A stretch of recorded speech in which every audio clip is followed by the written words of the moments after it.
There's a line to a quarry at the end of Thomas's branch. It goes for some distance along the road. Thomas was always very careful to whistle here in case anyone was coming.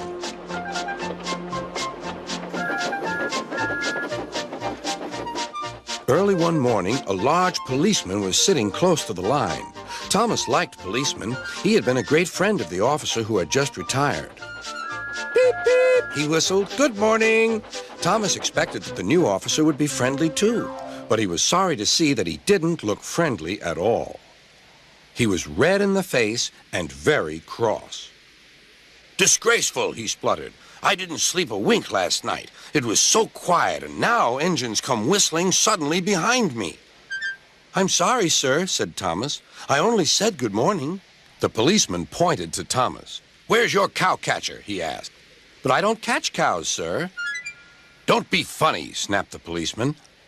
He looked at Thomas's wheels. No side plates either. And he wrote in his notebook.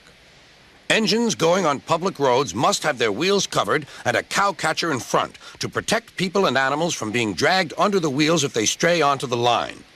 You haven't, so you are dangerous. Rubbish, said Thomas's driver. We've been along here hundreds of times and never had an accident. That makes it worse, the policeman answered. He wrote regular lawbreaker in his book. Thomas puffed sadly away.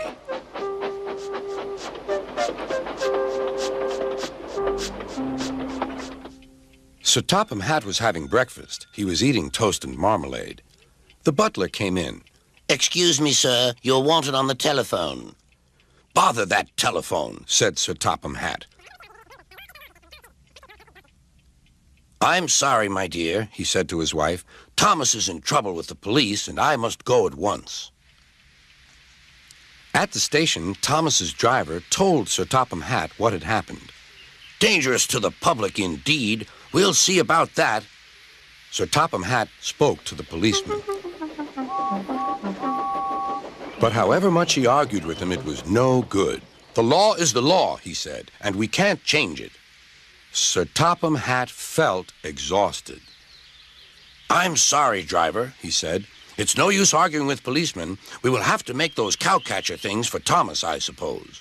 Everyone will laugh, sir, said Thomas. They'll say I look like a tram. Sir Topham Hatt stared. Then he laughed. Well done, Thomas. Why didn't I think of it before? We need a tram engine. When I was on my holiday, I met a nice little engine called Toby. He takes freight cars from the farms, but the trucks are taking over most of his work and he needs a change. He has cowcatchers and side plates. I'll write to his superintendent at once.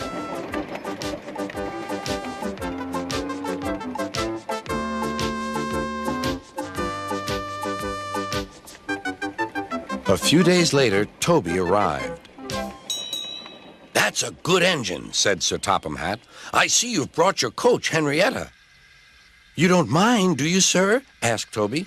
The station master wanted to use her as a hen house, and that would never do. No, indeed, said Sir Topham Hatt. We couldn't allow that.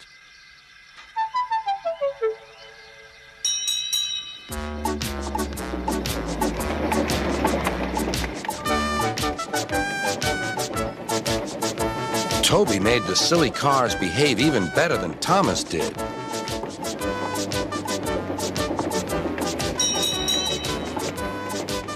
Hey, you!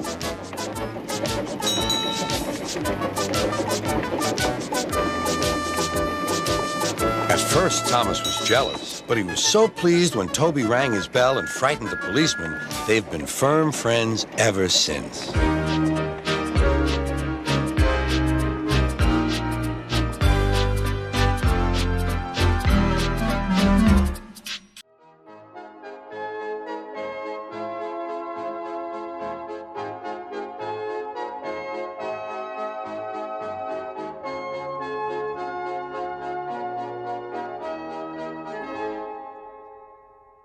Tune in next time.